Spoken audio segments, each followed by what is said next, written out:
So we all know the freemium models of like our favorite platforms like YouTube and everything. The problem with them is if it's free, then you're the product.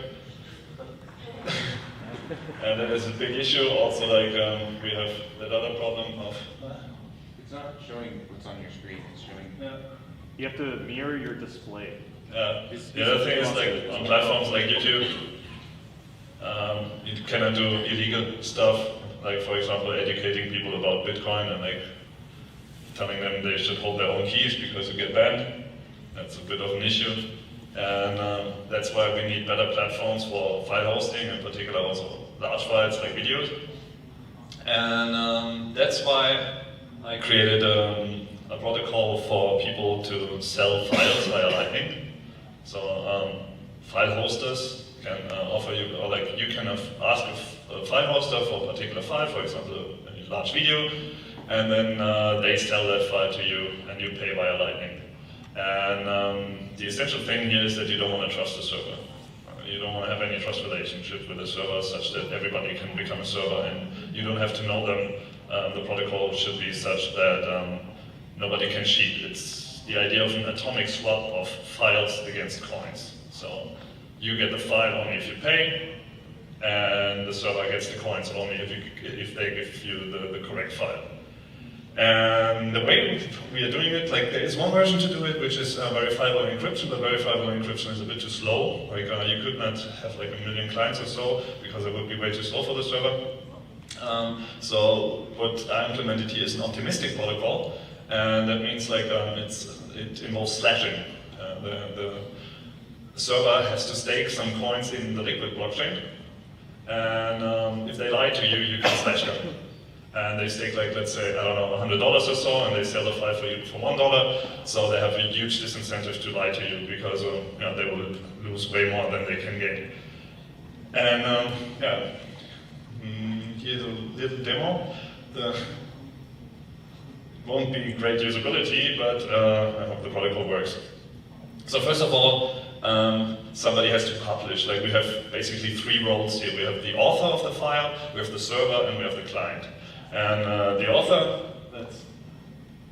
let's imagine you just came up with a new protocol for cryptocurrency, and you wrote a nice white paper, and you want to publish that now. So you press enter, and this publish thing gives you the file ID. And the file ID is what you share with your clients, with the people who want to buy that file. And the file itself you give to the server, and then the server can sell it to people. And the people, they identify that file via their file ID. For example, you post that file ID to the cryptographer mailing list or whatever, like some kind. It's similar to BitTorrents. In BitTorrents, you have the same setting that the tracker is published somewhere, and once you have the tracker, you can download the file from untrusted sources. So we have the file ID now, and now you're asking the server, you're a client, and you're asking the server for that particular file, and then they encrypt it for you. And they have to encrypt it for every client, because otherwise clients could cheat and just decrypt it with a key that they used before. So then they encrypted it, and there are like a couple of outputs. The most important thing here is the payment hash, because... Oh, yeah, sure, that's a good idea. So the payment hash is how you identify that thing in the end. And the pre-image is what the server uses to create the invoice. I don't have a Lightning node. I had a Lightning node, but it didn't quite work. So now Super Testnet is my Lightning node. I give to him my pre-image, and then my super handsome server will create an invoice for me. So you can't see my screen, but I'm creating an invoice using the piece of data he sent me, and I'm sending it back to him. So there it is. So now we have an invoice here.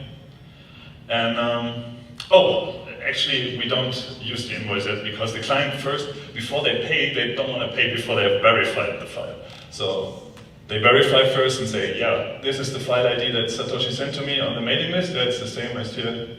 this is what Satoshi sent to the mailing list, and this is what the server told me. Okay, very quickly. Now I've verified that, so what's missing now is that I have to pay the invoice. I'll pay the invoice quickly. He's paying it with the Albi wallet. You can pay it with any Lightning wallet. Yeah, this is compatible with any Lightning wallet. So I'm paying now, pay, now I've paid, and now I've bought that pre-image. Here's the pre-image. And now I can use that to decrypt the file.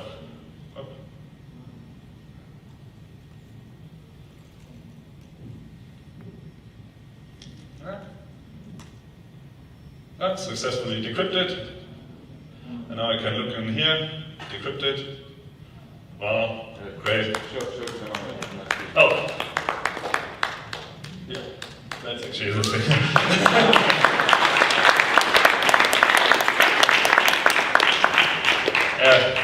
I think I ran out of time.